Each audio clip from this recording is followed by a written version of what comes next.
In 2018, director Bryan Singer and star Rami Malek gave the world a biopic that sizzles and pops, but lacks any real substance. Oh, shots fired, Brad. I like it. In 2020, Beam Suntory gives us a familiar brand, but kicks things up a notch. The film is Bohemian Rhapsody. The whiskey is Old Overholt 114.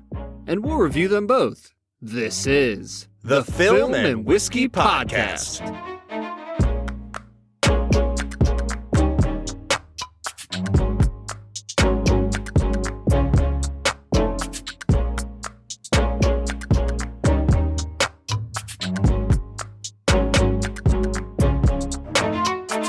Welcome to the Film and Whiskey Podcast, where each week we review a classic movie and a glass of whiskey. I'm Bob Book. And I oppose of calling this a classic movie. Yeah. We're gonna put an asterisk next to that one, Brad. But yeah, this is Brad G. We are so excited today, not to talk about the movie, although we'll get to that. We're really excited because we're drinking a really awesome new whiskey. But more importantly than that, Bob, we have a great friend of show here with us. Why don't you introduce him? Yeah, so we have brought on our friend Chris Blatner, known as the Urban Bourbonist on Instagram. Chris is one of our oldest friends in the world of whiskey and one of our very first listeners. I can't believe we haven't had him on yet. But Chris, it's so good to have you here. Thanks for being with us today. Well, Brad and Bob, thank you very much for having me. I am a fan of the show and have been for a long time. I continually say, like, you guys can break down a movie like nobody else and talk about it. And so it's exciting to be here and to drink whiskey with you guys and to hear how you guys are going to break down Bohemian Rhapsody. So it should be a really fun time. Yeah, we're excited to have you along for the ride. This episode, everybody, was actually intended to be part of our Bad Movie Bonus series, if that tells you anything about where this episode is going. We reached out to Chris and said, hey, jump on this bonus episode with us. We're going to drink Old Overholt together, which is a whiskey with a kind of very limited distribution right now. And then we had a little bit of a snafu, as you heard about, with our programming change a couple weeks ago. And so we decided to make up for it by bumping Bohemian Rhapsody up into a regular weekly episode. And that's kind of the rub here, Brad. You're talking about how you don't know if this is a classic movie. I agree. I mean, it's only 2 years old. And yet at the same time, it was nominated for Best Picture, and it won Best Actor, and it made $1 billion at the worldwide box office. It's the highest grossing biopic of any kind of biopic in the history of the world. So, in a sense, I kind of feel like we may not like the movie, but it's definitely a worthy candidate to be talked about on this show. Well, I think that the reason it has hit such amazing numbers is I think it's really just an enduring testament to the power of Freddie Mercury. Oh, absolutely. Like, I think we can all start this episode by saying Freddie Mercury is one of the greatest superstars that has ever graced the musical genre. Like, the dude was spectacular. Queen is one of the greatest bands ever to live. And I don't know, Chris, Bob, are you with me on that at the very least? Oh, for sure. A huge Queen fan. I mean, just one of those bands that kind of, no matter when you grew up, it just kind of transcends. It's one of those bands, like, everyone knows songs from Queen. And Brad, you had said that Freddie is like one of the best ever, and I think I would say he's the best frontman probably ever of a rock group. I mean, there's a lot of really great ones out there, but is anyone really better than Freddie Mercury? I would say no. I'm not really sure that there is, and he's actually one of the people. I have like an icebreaker question that, you always need to have in your back pocket. That is, if you could choose any singing voice to be your singing voice, who would you choose? And my number one answer is always Freddie Mercury. His voice is just unbelievable. Yeah, and it's so rare to find somebody with that much of a powerhouse voice. As he got older and before he passed away tragically from AIDS, he actually branched out and was doing opera for a while. Like, he had his hand in so many different things, and it's because he had this incredible talent. And guys, if we can transition into the movie a little bit here, I'm going to say it like this. I don't think Freddie Mercury would feel incredibly honored by what they did with his memory in this film.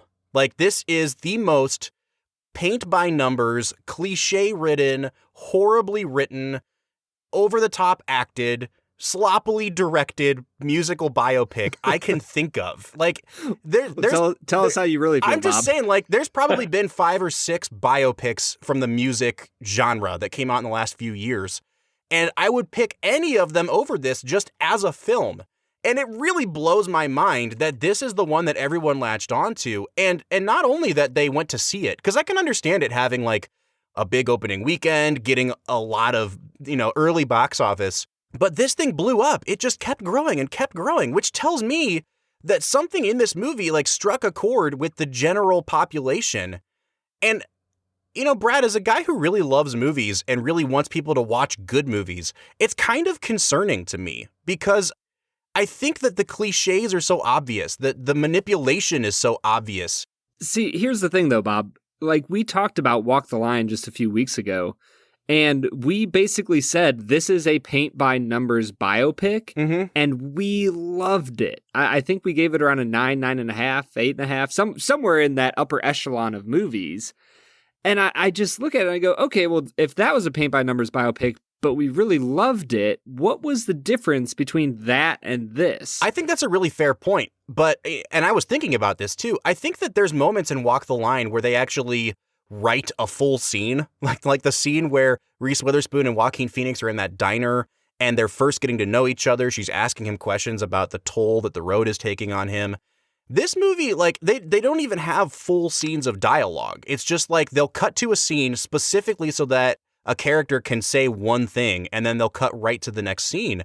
And it's almost like they're not even trying to develop the characters in the movie. It's just like, we need the audience to know this thing, so let's insert 15 seconds of somebody saying that thing, and then we'll go to the next scene.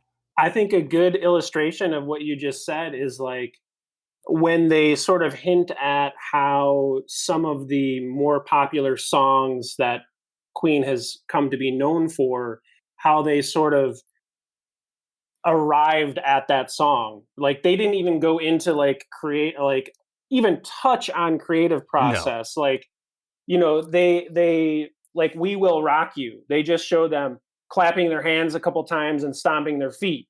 And that was like the extent of the creative process for that particular song, which has become like this song that seriously everyone knows that song that's listened to music.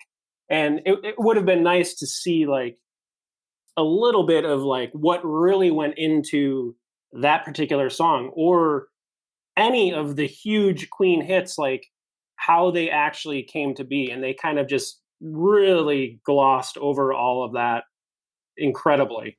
Well, the most you ever get is when Roger Taylor is writing a song about his car and they yell at him for it, and that's about it. Yeah. And there you go. There's the creative process.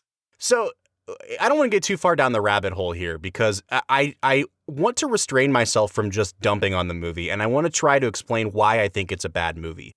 But in order for us to get to that point, Brad, we need you to break down this film. So it's time for our favorite segment, America's favorite segment, Brad Explains. This is where Brad breaks down the plot of the film that he has just seen, often for the first time. Brad, was this your first time seeing Bohemian Rhapsody? It definitely was, Bob. Sounds like it was a momentous occasion for you. So Brad, can you break down for our audience the plot of the movie Bohemian Rhapsody? Yeah, so at the start of the movie, we have a young Farrokh Bulsara who is living with his parents. He's working at Heathrow, throwing luggage around, and he follows a few bands. And he goes and finds the proto version of Queen hanging out, doing a gig, doing their thing, you know what I mean? And he sings a few notes at him because their original singer left, and they go, "Oh man, we're gonna harmonize to that," and then we're going to be superstars 2 seconds later. And then through the rest of the movie, they become more and more superstars. And they have this dude who says, no, I don't want you to do Bohemian Rhapsody. I want you to do this song about a car and its tailpipe. and they say, "You lost us, man. You're going to be the man who's known for losing Queen." And that was kind of a setback, I guess. And so Freddie turns out that he's gay, and that like plays a big role in the movie and his life. And he kind of breaks up with the band, and then he gets back together for a Live Aid performance to help Ethiopia. And yeah, other stuff happens, but I can't really remember it. There it is. Brad, you've explained the film. Here's the reason you can't understand any of it, Brad, or you can't remember any of it, Brad, is because this movie is a filmed version of a Wikipedia article. Like, the more I think about it, the more it's I keep going back to that lesson we learned from Trey Parker and Matt Stone from South Park, where they talk about how to build the plot of an episode or of a movie, and how each plot element basically needs to happen and then have either this happens, so this happens, or this happens, but then this happens, and a complication arises. This movie is literally just this happens, and this happens, and this happens, and there's no heft, there's no weight to anybody's decisions, it feels like, throughout the film. They literally are just including things for fan service. The We Will Rock You number that Chris was talking about earlier is so eye-rollingly bad for me, because the way that they frame it in the movie, too, is like these guys are hanging out in the studio and they literally say to each other, "We need to give back to the fans, man. They've given so much to us. Let's give something to them." And this movie, like, it has the fingerprints of the surviving members of Queen all over it. And I think one of my biggest frustrations is that you can tell when the creative process is being tampered with. And I really do feel badly for the writers of this film, because Queen was so intensely involved in the making of this movie. They heavily guarded, their story, selling their rights. Originally, this movie had been in talks about 10 years ago with Sacha Baron Cohen to star as Freddie Mercury, and which is something that I think is just cool to imagine anyway.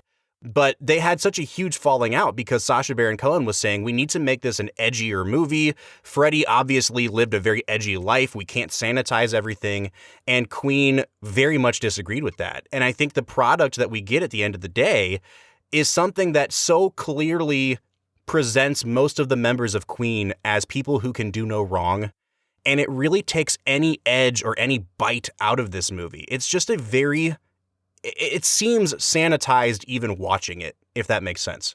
Well, and with that edge taken out of it, like you said, Bob, I think that the main problem for me with this movie is that none of it is believable. Like, even when it comes down to the color palette of this movie, and this might be getting into the weeds, but everything about this movie is like so bright that it doesn't even feel like it's representing real life. No. Like, the scenes all feel like they're almost CGI. The actors feel like they are CGI. Like, so much of this movie just felt too shiny and too poppy, and like it just left a sour taste in my mouth that I was like, none of this feels real. And I think, going back to my comparison to Walk the Line, there was something rugged and real about Walk the Line. Like, when you watched him growing up and fishing and finding out about his brother's accident, like, all of it felt grounded and real and raw. Nothing about this movie felt very real or raw. No, it definitely felt like it was glossed over.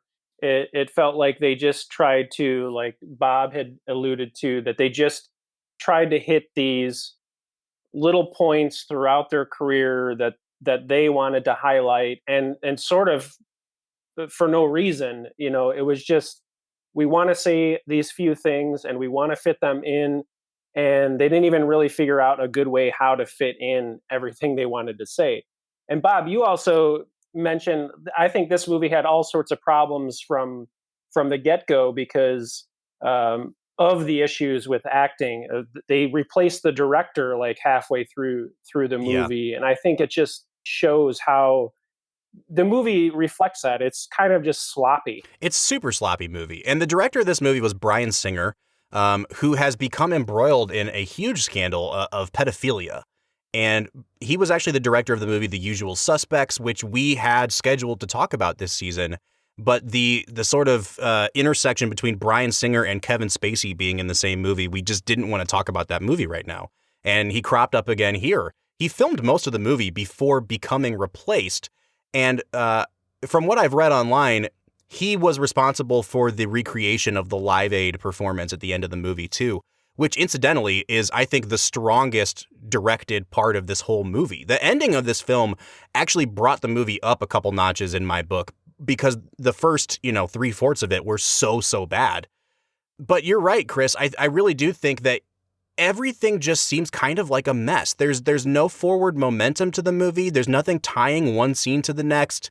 I feel like parts of it looked like they were rushed because you can tell, like, I'm not usually the guy that notices bad wigs on people in movies, but the whole first half of the movie before Freddie gets short hair and a mustache, every member of Queen has the worst wigs I've ever seen in a movie. And like low budget movie levels of wigs. They were horrendously bad. And I think that's one of the things that's like so frustrating to me is like the wigs are bad. Freddie's teeth are terrible. Like Rami Malek can barely even talk through those teeth.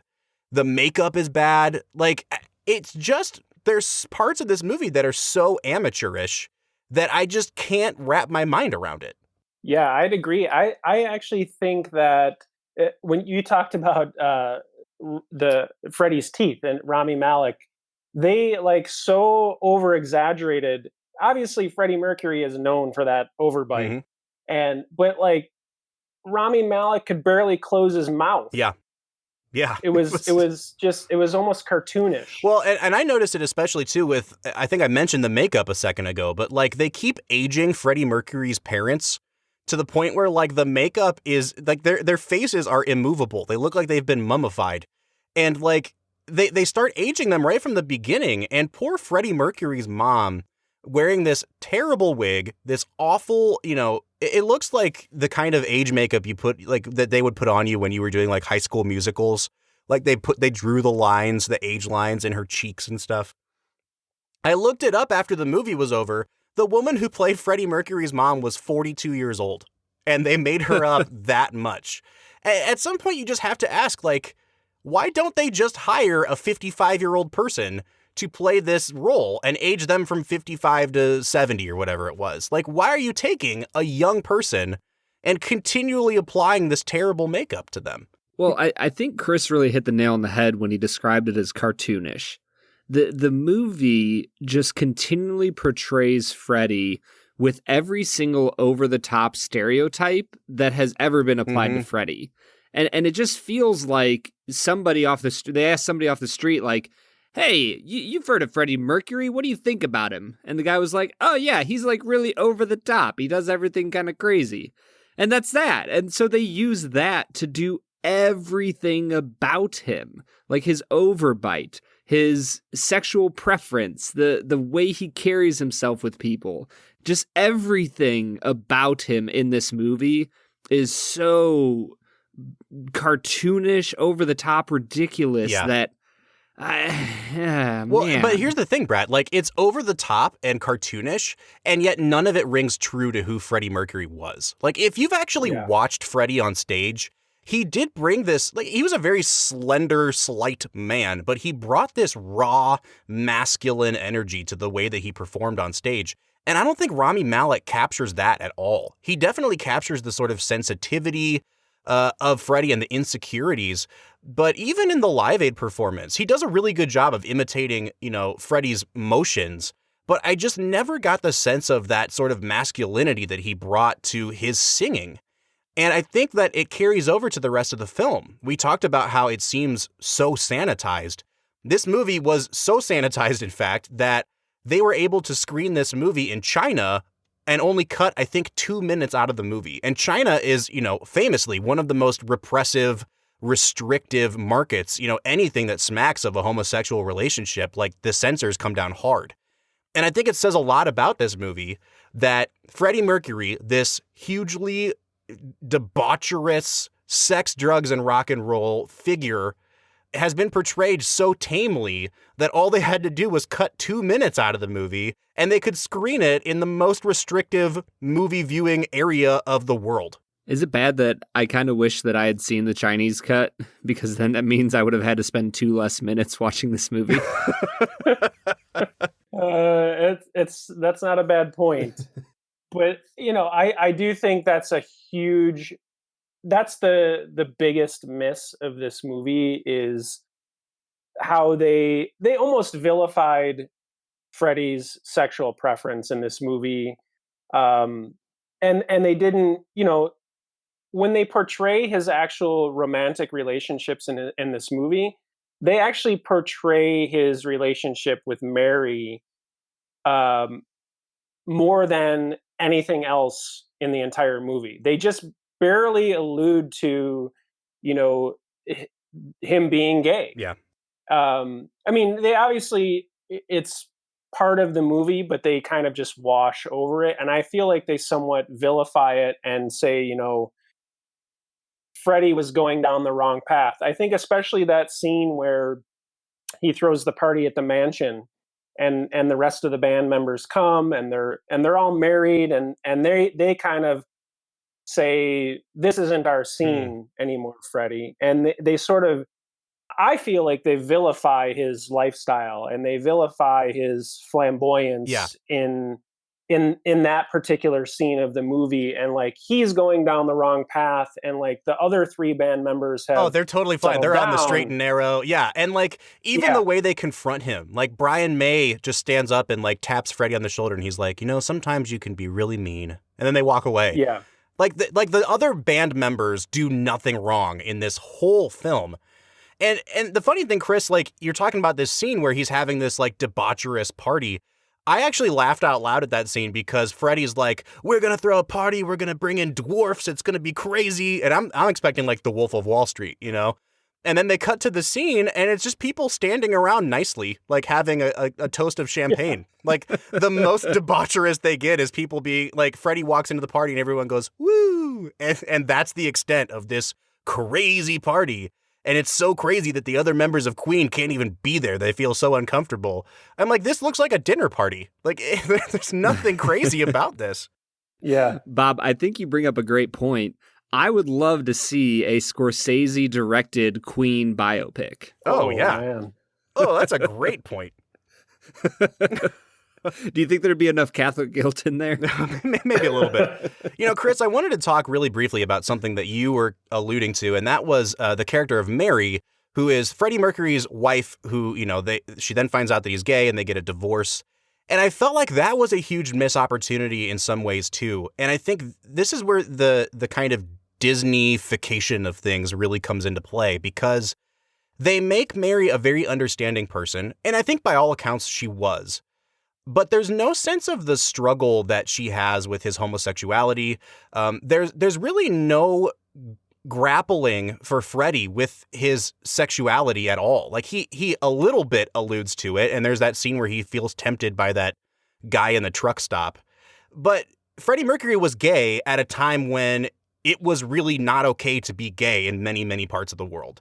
And I think that to honestly and accurately portray his struggle with that and the responses to it would have made this movie so much better. But they turn Mary into this really fakely progressive person who she seems like a character that would be in a 2020 movie or a 2018, time frame, where she's so openly accepting that there's no struggle at all. He's like, hey, we need to get a divorce because I'm gay. And she's like, all right, life's going to be hard for you, but I understand. And it was just, there was no dramatic tension to that decision at all. Zero. Yeah. The way that she delivers a line where she basically says, because he tells her, I think I'm bisexual. And she goes, you're gay, Freddie. And you can't, she says something to the effect of like, you can't even control it, or you were born that way, or. Yeah. And like just leaves it at that. And it just feels so, I don't know. It feels like it was just doused in hand sanitizer. It just feels bereft of any real conflict or frustration. Because I don't know. It's a weird thing. It's like we want people to be loving and caring and accepting, for anybody wherever they're at in their life. But at the same time, to make a good movie, I feel like it's okay to say, hey, man, this is the 80s. 95 to 99% of the world wasn't okay with this. And I kind of doubt that Mary just had this, well, this is just who you are, and I'm a little bit sad about it, but we'll get over it. Well, and Brad, on that note, and right before we go to break here, I want to say that the reason that I'm grappling with what to criticize and what not to is because let's just say for a second that is exactly how that conversation with Mary went. Okay, like maybe it was. Maybe she was that accepting and that open. The problem with this movie is that if you do any sort of research on it, I would say a solid 50 to 60% of this movie is completely made up. Like, just didn't happen. You have composite characters all over the place where, people from the real world in Queen's life are composited into one person to kind of save time and save space developing characters. The Mike Myers character never existed. He's not a real person. And which makes me even more upset that Mike Myers is even in the movie, because I feel like they literally only got him in this movie to say that one stupid line about the Bohemian Rhapsody song where he says, "This will never be the song that teenagers bang their heads to in a car." What about I'm in love with my car? You're joking. Oh, Jesus. I love that. Well, that's the kind of song teenagers can crank up the volume in their car and bang their heads to. Bohemian Rhapsody will never be that song. And I literally I thought he was going to turn to the camera and just wink and break the fourth wall, because it's like such this obvious reference to Wayne's World. Yes. That I was like, did you really put that in the final edit of this movie? Like, there's so many things like that, and I think the most egregious of them is this idea of Freddie's diagnosis with AIDS prior to the Live Aid performance, when in reality, Freddie wasn't even diagnosed with AIDS until 2 years after the Live Aid performance and didn't die for like another 3 or 4 years after that. And I think it's like they didn't know where to go with this movie. They didn't know how to give it any sort of dramatic tension or something to build to.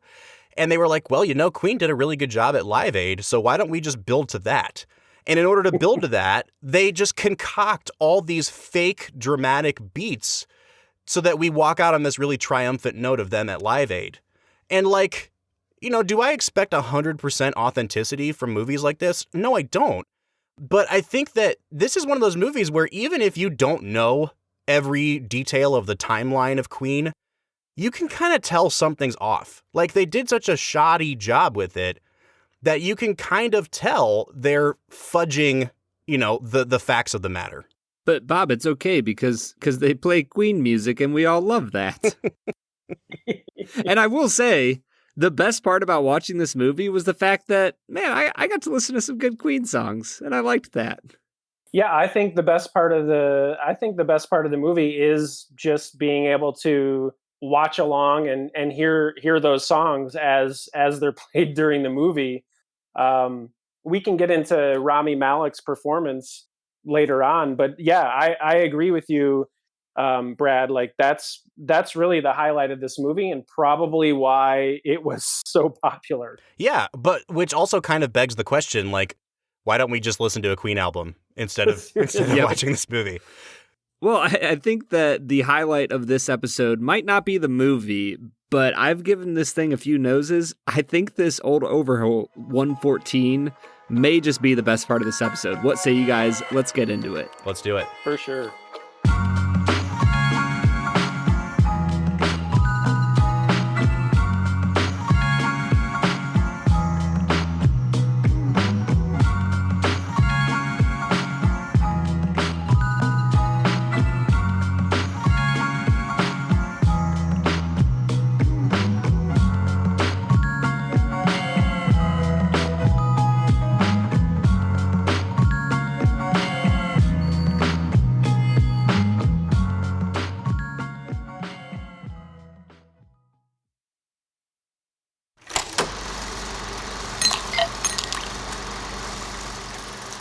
All right, so today we are checking out Old Overholt 114. Now, Brad, I don't know if you remember this, but Old Overholt was one of the first, I'd say, 6 to 10 whiskeys we ever tried on this podcast. It is a staple of bars across America. It is the well rye for a lot of bars. We actually had the 80 proof version in season 1. We've never gotten around to trying the 100 proof, the bonded version, which a lot of people really, really liked.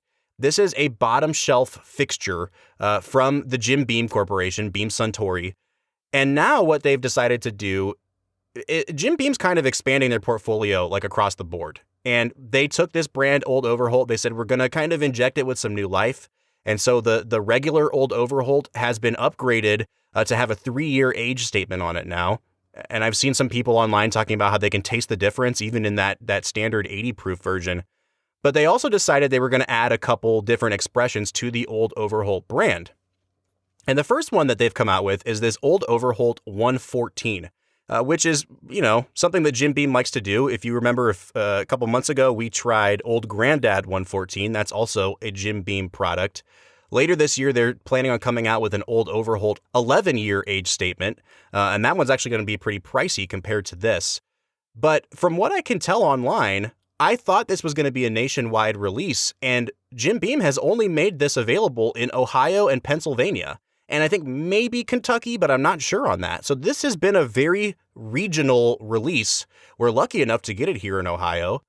Guys, I mean, Brad, do you remember anything about the Old Overholt that we drank, almost 2 years ago now? Honestly, Bob, I don't. I think that early on, it was one of those ryes where I was kind of like, ryes are interesting. I might like these.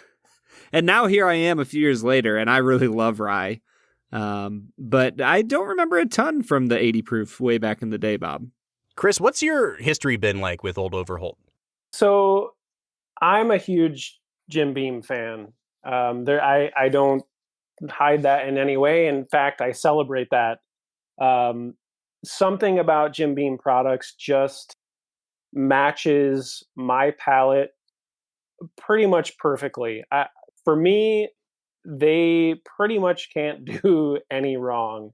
So I like the Old Overholt line, and in fact they kind of started an overhaul of this a couple years ago with the 100 proof. I think it's bottled in bond. I think that one came out in 2018, and that was sort of like the first kind of reimagining of this brand, taking the 80 proof, upping it to 100 proof. They did non-chill filtering to it, so they didn't chill filter.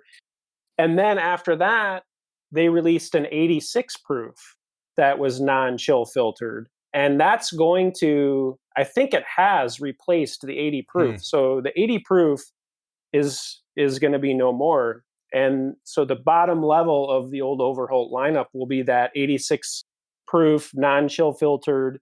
Then you have the 100 proof, and then now you have this 114.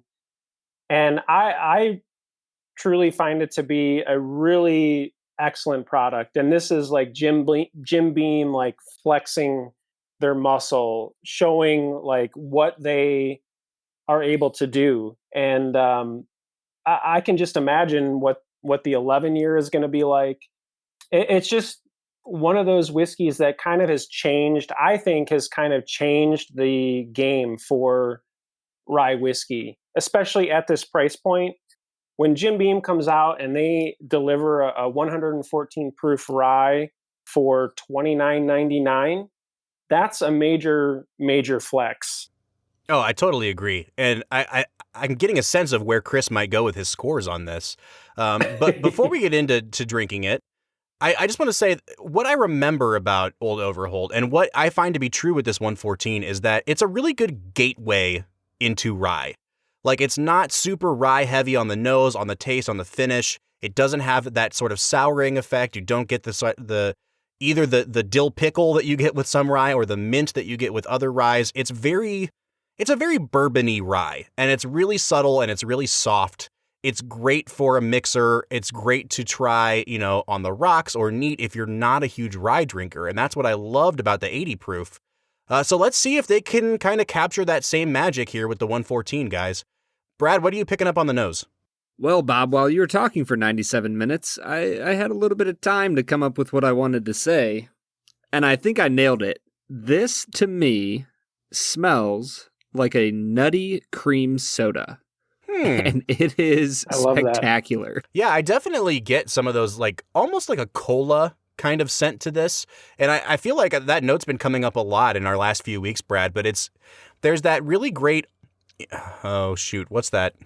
I can't even place the... Bananas Foster. No, stop it. Peanut butter. There's that really great, almost like root beer, sarsaparilla kind of note going on in here, but it is undercut with some of that like raw rye grain. So it's got some spice to it as well. I think that's a really great note that you're getting on the nose there, Brad. Oh, man. Thanks, Bob. Let's be honest, though. Chris is the real expert here. So let's hear it, Chris. What are you getting on the nose? No, I totally agree with both of you. Like I get all of those notes that you guys are talking about. There's a nuttiness that is always present for me and Jim Beam, and it's usually peanut.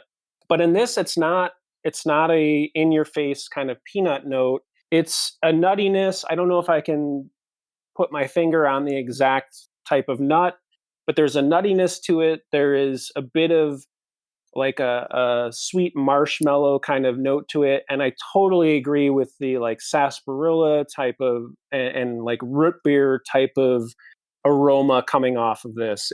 It's a great nose. All right, guys. So what do you say? Let's quantify it here. What would your score be on these? I'm sitting at an 8.5, Bob. Wow. This is a really, really great nose. And I will say it's hard for me to ever give nose like a 9 or above, because I haven't tasted it yet, and I'm like a little bit nervous that I've been betrayed, and it's going to be like a 3 on the taste. So it's hard for me to give a very high score on nose, but 8.5 is about the highest I usually go. Yeah, the nose on this it's exceptional. I would give this a 9 on the nose. It really has some really interesting things happening.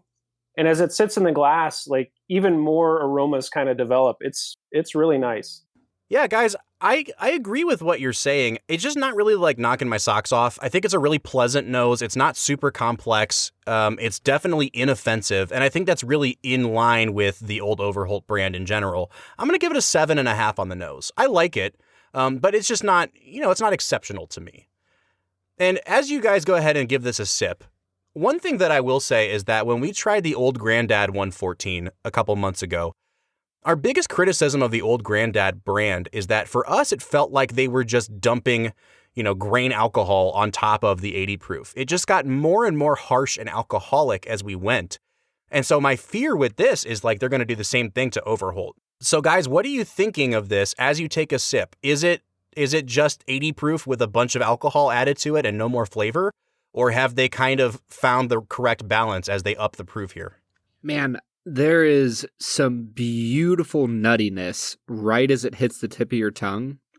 Like you said, Chris, you were totally right. It's not a peanut or like a peanut butter nuttiness. I don't know if it'd almost be like a cashew or a pecan or something like that. But it leads into this like really great sourdough bread kind of in the middle of the palate that I am really, really enjoying. And for me, it sours a little bit near the end, right as I'm starting to finish. But overall, this is a really nice palate. Yeah, this is like I said, when we were talking about the nose and just kind of introducing this, I feel like this is a game changer for rye whiskey. The palate for me is just, again, that root beer comes back like with a force on the palate. You kind of get that sarsaparilla, that root beer on the nose. That's the thing that stands out to me on this, like this deep, rich root beer / sarsaparilla kind of flavor. There's a little bit of pininess for me on the palate on this. The nuttiness is certainly there. It has a lot going on. Even like Brad, you had mentioned like a sourdough. I get like that sort of I get like a graham cracker out of this. So similar type of like bready type of flavor on this. And I feel like this has a really rich kind of oily mouthfeel to it as well. And I think that can be attributed to the non-chill filtering of this product. But the palate on this is just really wonderful to me. And it certainly does not drink like it's a rye whiskey. It has some spice to it, but I think this is something that is certainly approachable for someone who prefers bourbon. Yeah. It's definitely in that realm of like a bourbon drinker's rye. Completely agree. Actually, if you had just put this down in front of me and asked me to drink it blind, I'm not entirely sure that I'd be able to identify it as a rye. I'd be really interested to see the mash bill here, because I have a feeling that there's a ton of corn in this as well, and it's maybe just barely over the line into being a rye. I don't think Jim Beam has disclosed the mash bill of this, but I do agree with you guys that it drinks way smoother. I expected it to be much, much hotter than this at 114 proof. I would never have been able to tell this was 114 proof if you had just asked me to kind of give some tasting notes on it. It's a very sweet rye. I don't get a lot of like raw rye grain out of this. Most of the notes you guys are getting, I am as well. There's a little bit of heat, but I feel like they just improved upon what the 80 proof did so well. I'm going to give this an 8 out of 10 on the taste. Yeah, Bob, this flavor is really, really nice. It's pleasant. It's not overwhelming. I wouldn't call it the most complex whiskey that we've had, but it's really, really good. I'm going to give it an 8 out of 10 on the flavor. And I think the palate on this is really interesting. And as you let it sit in the glass, I recommend like pouring this, nosing it, drinking it, and letting it kind of sit there and develop a little bit in the glass, because some more stuff does start to come out. This one I gotta stay with a 9 on the palate. This is a really impressive release to me, and a huge. I said it before. I feel like this is a huge flex by Jim Beam. All right, guys, so we're going to hit the lightning round here because we are running way behind on this segment. But in terms of finish, it's not an overly harsh finish. It's a nice warming sensation on the way down. I don't get like an excessive Kentucky hug. It's definitely way milder than the old Grandad 114 on the finish. I think it works really, really well for the proof point they're trying to go for. I'm going to give it an 8.5 on the finish. Yeah, Bob, it's a really beautiful finish. Little bit sour for me. I'll give it a 7.5. The finish on this for me, I feel like it's a pleasantly long finish. It's not, doesn't hang around forever, but it's got some nice flavor to it, some honey, some cinnamon. I get some citrus on it. I will give the finish on this an 8. All right, and that takes us to overall balance. This is nose, taste, and finish put together. I think this is really where this whiskey shines. It's a really solid rye whiskey across the board. For me, it's like the romantic comedy of whiskeys. Like, you're never really going to get a 10 out of 10 with this whiskey. It's never really meant to blow anybody away, but it does everything so well, and it's so darn charming that I think I'm actually going to give this a 9 out of 10 on the balance.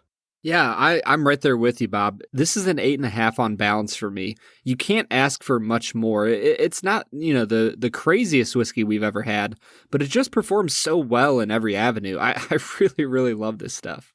I'm with you guys on this. I feel like it's got a really nice balance to it. I'm an 8.5 out of 10 on this. All right, and that takes us to overall value. Now, again, we apologize that many of you will not have this available in your state. Typically, we try to keep regional releases to a bonus episode. But, at the end of the day, I'm really glad they released this in Ohio because I was able to just walk into my local liquor store and pick it up for $29.99. Guys, I don't think there is another whiskey on the market at this proof point that even competes price-wise. The only one is Old Grandad, and that's a bourbon. So, I mean, like, you're really just pitting Jim Beam product against Jim Beam product. And if those are the only two products at this proof point and at this price point, I think this one blows Old Grandad 114 out of the water. I'm going to give this an 8.5 out of 10 on value. Bob, I'm going to give it a 9.5 out of 10. I would buy this any day of the week for $30. That is a spectacular value. Now, I will say the only reason I'm not giving it a 10 is because of the limited distribution, which, hopefully they'll fix in the upcoming months or year or so. But for now, it's a 9.5. I think this is a spectacular value for what you're getting. I'm going to agree with Brad here, which is shocking listening to previous Film and Whiskey podcasts. Brad and I typically don't agree. Sorry, Brad. Hey, that's all right, man. Is it on the whiskey or on the movies? A little bit of both. Or just everything? Mostly everything. But no, I'm just kidding. I agree. The value on this is outstanding. I don't think it can get a 10 because a 10 would have to be something just a ridiculous low price. But I would go 9.5 out of 10 on value of this. It's just there's really not much out there that can compete with this on value. See, Chris, we just needed to get you here on the podcast with me for you to understand my charm. All right, guys. So that is bringing me out to a 41.5 out of 50. This is getting a pretty high score here. Guys, what are you coming out to? 42. Wow. I'm at, if I did my math correct, I believe I'm at a 43.5. Oh my gosh. On this one. And Chris knows whiskey way better than we do. So guys, take his recommendation on this one. If you average out Brad and my score, we are coming out to an 83.5 or a 41.75 out of 50. I would highly recommend this. Guys, is it like the most complex, chewable kind of whiskey that you want to sip on all day? Not so much, but it's just really solid at everything that it does. It ticks every box. And for me, that makes it an absolute no-brainer of a recommendation. Yeah, go out and buy it. If you have friends in Ohio that can buy it for you, pay them for the shipping, and it is well worth your time. Absolutely. I agree with that 100%. I've done that myself. I've reached out to friends to find this bottle for me. It's going to be in Pennsylvania as well. I do hear that there may be a national release on this. There has been a label that has been approved that is a national release label. I don't know if that's actually going to come to fruition, but potentially you could see this across the country. Well, if you do, make sure to pick up a bottle. But guys, what do you say we get back into talking about Bohemian Rhapsody?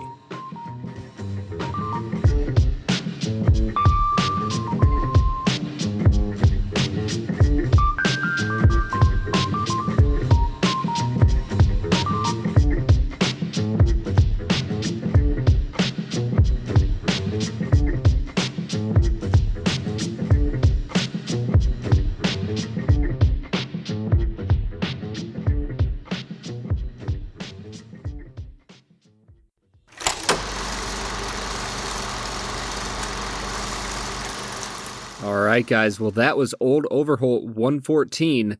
Be looking for that nationwide distribution because, man, oh man, it is a heck of a rye whiskey. But as we get back into Bohemian Rhapsody, or Bo Rap, as we lovingly like to call it here on the Film and Whiskey podcast, we're just going to be honest with you. We don't like this movie. It doesn't seem like Chris likes it. Bob and I don't like it. There's a lot of problems with it.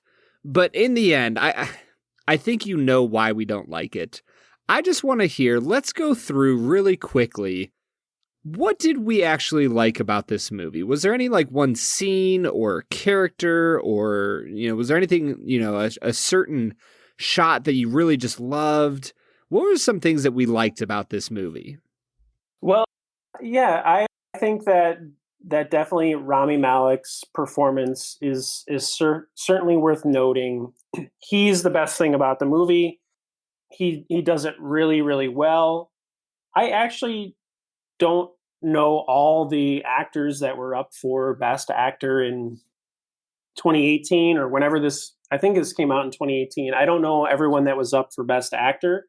I don't know that his performance was worthy of that award. I'd have to see who else was in the running for that. It was the best thing about this movie, though, by far. He did it really well, despite the cartoonish teeth he had to wear, and I do think that overall the best scene of the movie, obviously, to me, was the Live Aid performance. But that was more of just like a parroting of what actually occurred. It was almost like a scene for scene. Like if you watch those two performances next to each other, the actual live performance that actually happened, and then what happened in the movie, they're really close. I've watched both, and Rami Malek does an incredible job of reenacting Freddie Mercury's performance, which was absolutely incredible. That's by far the best part of the movie. Rami Malek's the best part of the movie, and pretty much the rest of it is not that great. Yeah, totally agree. I mean, and even with Rami Malek, I don't feel like he got a chance to really shine in this performance until probably 2/3 to 3/4 of the way through the movie. The first time I noticed that the acting was actually picking up was that scene in the back of the limo where he fires their manager and is kind of getting manipulated by, his lover at the time. Because that was the first time the movie ever really took a breath and paused for a minute and had a full scene of dialogue. And I thought that Malik really nailed that moment. And he did the same thing when he revealed to the band that he had AIDS, which was a really contrived and not really well-written scene. But I think when they give him a chance to actually get to tap into the emotion of the scene, to display a little bit of emotion on his face, to take a pause, and they're not just cutting away from him every 2 seconds, he really does shine in this movie. I don't have time to be their victim, their AIDS poster boy, their cautionary tale. No, I decide who I am. I'm going to be what I was born to be. A performer who gives the people what they want. For a long time, I was wondering, is Rami Malek really that good of an actor? I thought that movie was terrible.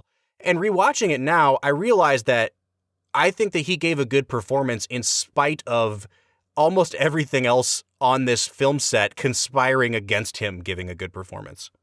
Yeah, guys, I would agree with you. I think Rami Malek has the potential to be good in this movie. And the scene that really showed that to me was when he proposed to Mary. Bob, like you said, when he is in the car with his agent, that's one of the few scenes of the movie that the camera just settles down. The lighting is muted. You let Freddie just be Freddie. And I think the time when he proposes to Mary is a similar scene where he actually gets to talk to her for a minute and profess his love for her. And you get to see him be cute with her. That was one of the few scenes in the movie that I thought was shot well. The lines weren't horrendous. I actually really enjoyed that scene of the film. Not much else, but yeah, that was a good one for me. All right, so before we leave, Brad, I can't go on any further without getting a couple more things about this movie that I just really hated off my chest. But before I launch into a tirade, any burning things in your mind, Chris or Brad, that just really irked you about this movie that you got to get off your chest before we stop recording today? For me, it's just that if you're going to do a movie about this incredible rock band that has this place in history of rock, that there needs to be a little bit more of an exploration of how they created what they created. And this movie basically gives you nothing in that aspect of the band. Well, and I think that to really help you understand how they created what they created, you just need to dive more deeply into the characters of the movie. We need to get into the nitty-gritty of all four band members, not just Freddie. And unfortunately, I think this was cast as a Freddie Mercury biopic, and I think it might have been better as a Queen biopic. I completely agree, Brad. Yeah, to dive into the lives of all four band members, maybe with a focus on Freddie and how he experienced the four of them, but you could have done so much more. And honestly, the final thing that I'm going to leave you guys with is that Queen is probably up there as probably my top 3 or 4 bands of all time. But this biopic makes me so nervous for the day when they come out with a movie about my favorite band of all time, the Beatles. Yeah. Like, if they give this kind of treatment to the memory of what happened in the 1960s with John, Paul, George, and Ringo, I will just be... I don't know. I might just quit the podcast. I might just seclude myself for months. If they messed up the Beatles, I would be so angry. Yeah, and so that's kind of what I want to leave everybody with here today. You know, like, I know sometimes that I can come across like a really snooty movie snob, and I get that. It's because you're the worst. I am the worst. But here's the thing with this film in particular, Brad, like, if you're out there and you watched this movie and you enjoyed it, like, I want you to honestly think about what it was about this movie that made you enjoy it. Was it just the fact that you got to see somebody recreate Live Aid? Because if that's the case, why not just go watch the Live Aid performance, the real one, on YouTube? It's 20 minutes long and it's fantastic. If it's just hearing these songs again, just turn on a Queen album. The thing for me with this movie, guys, is like the script is one of the worst biopic scripts I've ever seen before. To the point where, like, I was laughing out loud at unintentionally funny stuff. And you guys might think I'm terrible for this, but the sequence where Freddie goes to the clinic and gets diagnosed with AIDS, which should be far and away the most dramatic, emotional moment of the movie. Like, he's in this weird space that's designed to look like a church. He gets diagnosed with AIDS, and as he's walking out, there's another AIDS patient who sees him walk by, and, like, the script has that guy not say, like, hey, it's Freddie Mercury. They have him go, ayo. And then Freddie Mercury, without turning around, has a dramatic pause and just goes, ayo. And that's the whole scene. And I was like, what on earth did I just... Like, is that really how you are choosing to portray Freddie Mercury's, you know, solidarity with the victims of this terrible disease in the late 1980s? They just missed every single opportunity to give this movie real emotional weight and heft. The dialogue is terrible. You know, when Freddie Mercury is standing out in the rain for 5 minutes and going on and on about fruit flies and then tells the guy, fly off, you little fruit fly. Like, it's so bad. I have an entire list of quotes that I hated from this movie, and I'm not even going to go into them. But there's just so many moments. It's ridiculous. It's a ridiculous film, guys. And you can love Freddie Mercury and you can love Queen like I do and still admit this is just a poorly made movie. Guys, I don't know if you have as much hate for it as I do, but I think once a movie, you know, not only grosses as much as this film did, but then becomes one of the 5 to 10 movies in a year that are nominated for Best Picture. You know, 30, 40 years from now, when people are looking back on the year 2018, one of the first places they'll go to find out what were the best movies is what was nominated for Best Picture. And I can't, for the life of me, understand how this movie, more than any other, won so many awards and captured the heart of a nation when we have so many better examples of a musical biopic to choose from. And so, you know, on that note, guys, I guess we should move into our final scores. You know, for me, like I said, the Live Aid performance really brought this up a peg. I was sitting at about a 3 for a while, but there was some really great technical mastery in the last 15 minutes of this movie that I think makes it like a 3.5 to a 4. I'm going to give it a 3.5 out of 10. Like, it's just not a well-made movie. There are parts of it that are worthwhile, but overall, I just cannot recommend this film. Bob, sometimes I look at the score that I gave Eternal Sunshine, and I must have been in just the most crotchety mood. Because I'm about to give 2 out of 10. Yeah. I'm about to give this movie a higher score than Eternal Sunshine. Oh no! Well, see, here's now that's one I definitely disagreed with Brad on, big time. Bob, I'm with you on the Eternal Sunshine. That's a good movie. Mm-hmm. I am never going to retract my position on that movie, but I will say Eternal Sunshine of the Spotless Mind is a better movie than Bohemian Rhapsody. So regardless of that statement, I'm going to give Bo Rap a 2.5 out of 10. It's kind of a bad movie. I don't know. Bob, Chris, this movie made $1 billion. How? Honestly, I'm so with you guys on this. This is, especially as we've talked about it, and as we, you guys break things down. This is just a bad movie. It's really not worth the 2 hours and 15 minutes of your time. Oof. I'm with you. I'm a 3.5 on this, and that's basically because of the last 15 to 20 minutes of this movie, which is just parroting the Live Aid performance that Queen did, and a slight nod to Rami Malek making what he could out of what he was given, and his portrayal of Freddie Mercury. I would like to see him actually play Freddie Mercury in a real movie about the band with a real director. In a real movie. Yeah, in a real movie about the band and with a real director. And it is really bad. Well, all right. So you guys hear what we think about the movie. Brad and I are coming out to an average of a 3 out of 10 on this movie.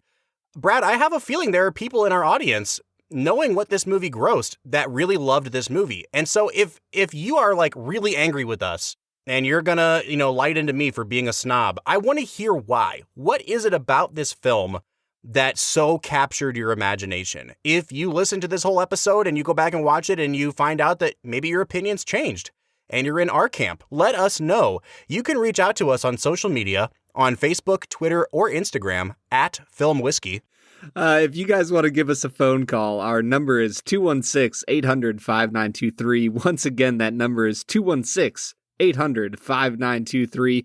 Or you can leave us a voicemail on our webpage, which is anchor.fm/filmwhiskey. Once again, we want to say thank you so much to our friend Chris Blatner for joining us. Chris, it has been just a delight to have you here. Guys, this has been seriously one of the funnest podcasts I've ever done. I really like how you guys get into a movie and get into the details and really make people think about what they're watching. So huge fan of the show, and thank you so much for having me on. It's such a pleasure to do this with you guys. Well, next time I promise that we will bring you on for a movie that you love so that we can kind of balance out the emotional weight that you had to carry here today. Cheers. All right, guys, that has been Bohemian Rhapsody. Next week, we will be back with the movie that you have chosen as your listener special, Straight Outta Compton. So join us for that next week. For the Film and Whiskey Podcast, I'm Bob Book. I'm Brad G. And we'll see you next time.